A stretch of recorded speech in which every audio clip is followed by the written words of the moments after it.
Plus tout de suite, elle a déjà un an de plus, hein, depuis. C'est passé l'anniversaire. Oui, c'est passé. Mais c'est toujours un plaisir de la retrouver parce qu'elle dit qu'elle va prendre sa retraite à 40 ans. Là, moi, j'attends le jour là comme ça. Marie-Pascale Baillet, la conduite du changement à l'ère du digital.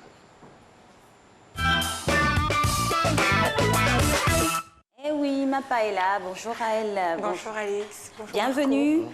Merci. Aujourd'hui, on parle... Merci à vous. Ah oui, aussi. c'est vrai, bonne fête. Oui, bonne fête. C'est la fête de tout le monde. C'est comme ça ici en Côte d'Ivoire, la fête des uns et la fête des autres. On est tous dans la fête. On est tous dans la fête. Conduite du changement à l'heure du digital. Qu'est-ce que c'est?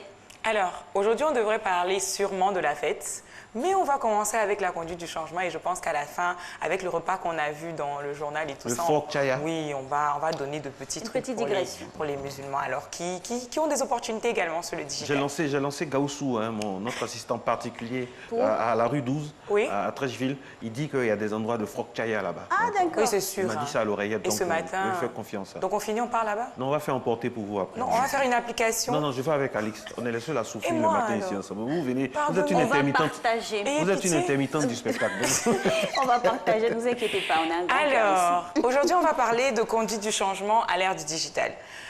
On s'est rendu compte, avec les questions des internautes et des téléspectateurs, que le digital, la transformation digitale avait déjà été comprise, que les gens ont commencé à comprendre que la transformation, c'est en train de venir, on est dedans, on est obligé d'être là. Alors, la transformation digitale, c'est génial, mais sans accompagnement, c'est pas très top. Aujourd'hui, on va parler d'accompagnement. Pourquoi? Parce que quand on parle de transformation digitale, comprenez simplement qu'on intègre à votre activité quotidienne, donc activité professionnelle, à votre activité commerciale, ce genre de choses, on intègre des outils et des méthodes de travail. Mais vous qui avez commencé l'entrepreneuriat depuis longtemps ou qui êtes dans votre activité depuis longtemps, la secrétaire, le community manager ou je ne sais pas, monsieur tout le monde travaille déjà. Et la transformation digitale vient s'intégrer au travail quotidien. Et en général, ce n'est pas toujours facile de s'appliquer au changement, de se mettre au diapason. Ce n'est pas toujours facile. C'est pour ça qu'aujourd'hui, on va parler de changement.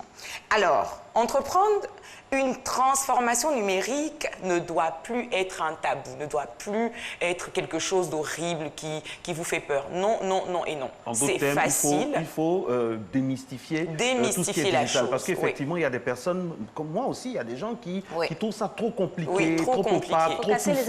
Il faut casser les a priori. Visibilité, de vision. Donc déjà, il faut déblayer le terrain. Exactement. Ce qu'on va faire en premier lieu, c'est on va se dire, et si on accompagnait le changement? La transformation digitale vient changer le cours des choses, vient changer les habitudes et des individus, mais aussi des consommateurs. Donc, il faut amener les managers des entreprises à avoir une conduite de changement pour impliquer d'abord les individus qui sont à l'intérieur de l'entreprise. C'est important. Donc, la première règle, c'est de les accompagner. Il ne faut pas venir leur dire... Alors, la première des choses à faire, c'est de se dire... Comment et avec quel outil? Déjà, pour commencer, il faut juste communiquer. Il faut en parler, il faut leur dire, accompagner d'abord les dirigeants. En général, le manager, c'est à lui qu'on vient présenter la solution digitale. On lui dit, ça va marcher pour votre business, il faut l'intégrer. Et lui, il peut ne pas comprendre, il peut être touché là maintenant, mais des fois c'est compliqué. Donc il faut l'intégrer, il faut lui faire comprendre l'importance et tout ça. Et surtout ce que ça lui ce que ça lui donnera dans son activité. C'est un homme d'affaires. Oui, exactement. Lui, c'est ce qui l'intéresse. Oui. Ensuite, il faut rendre plus collaboratifs les acteurs et dans le changement, il faut les rendre plus collaboratifs. Donc, vos employés, dès que vous installez ces outils-là, que ce soit un outil de travail ou un réseau social, il faut intégrer les employés de l'entreprise. On fait asseoir tous les employés, on leur explique ce qu'on va faire si c'est les réseaux sociaux, un site internet, on leur fait comprendre pourquoi on est sur ces canaux-là, qu'est-ce que ça va nous apporter et leur faire comprendre que ce n'est pas pour les chasser. Non, pas du tout. Alors là, pas du tout. Donc, communiquer. Activer les 3 leviers de la conduite de changement qui sont la communication, la formation et l'accompagnement. La communication, on l'a dit, on explique l'outil, on montre les intérêts, on montre comment ça va venir faciliter le travail. Ensuite, il faut les former, il ne faut pas les laisser.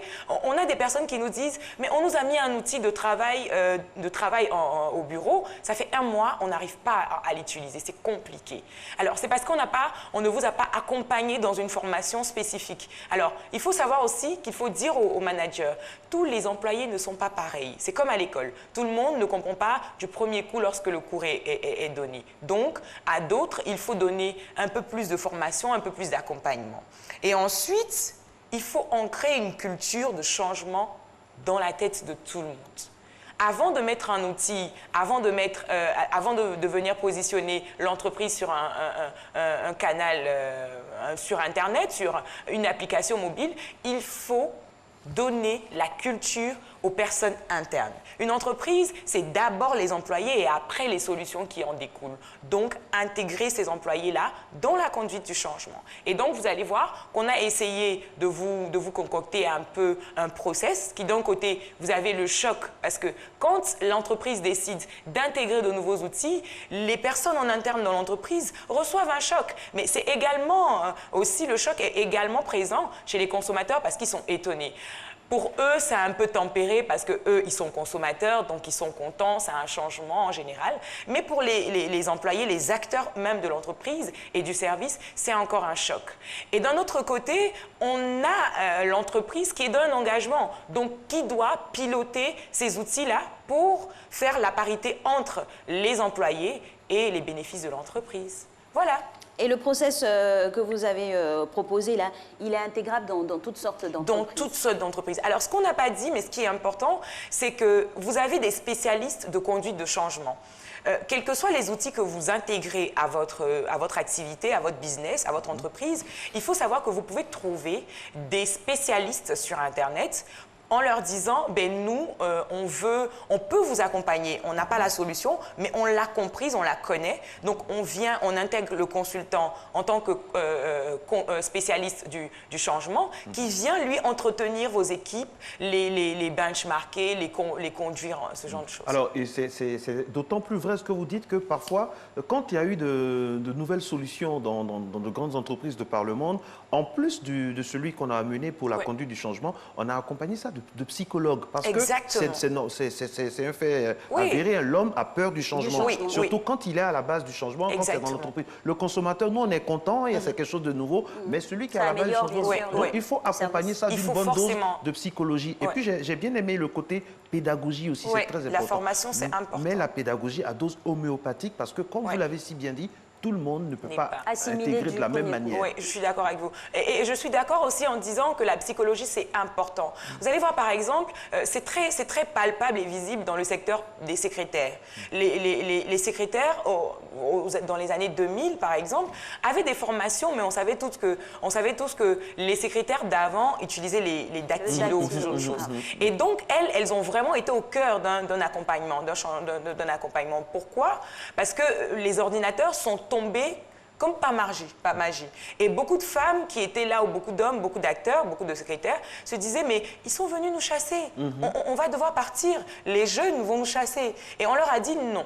On n'est pas venu vous chasser, il faut juste vous faire comprendre que les nouveaux outils sont là pour vous aider. Vous restez à la maison, vous pouvez travailler, vous pouvez enregistrer vos contenus, vous avez la possibilité de les partager. Donc, faire comprendre à l'employé que c'est toujours bon pour lui. C'est vrai qu'à des moments, des outils, on va le dire, des outils font qu'on est obligé de diminuer le nombre, l'effectif en entreprise, mais c'est toujours pour faciliter le travail et pour améliorer les rendements de l'entreprise. D'autant plus vrai qu'il faut aussi toujours être à l'affût des dernières technologies. Exactement. Se mettre à jour pour ne pas être surpris. Ça, c'est très bien dit.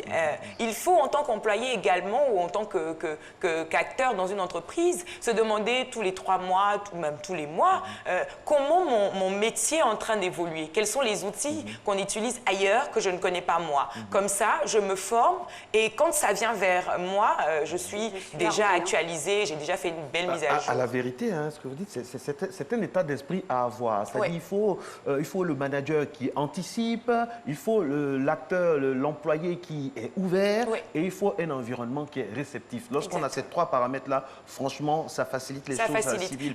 Il y a beaucoup de secrétaires, par exemple, qui ont démissionné, qui ont changé de branche parce qu'elles avaient peur du changement, alors que c'était bien pour elles. Oui, exactement. Et il y a comme ça, il y a des...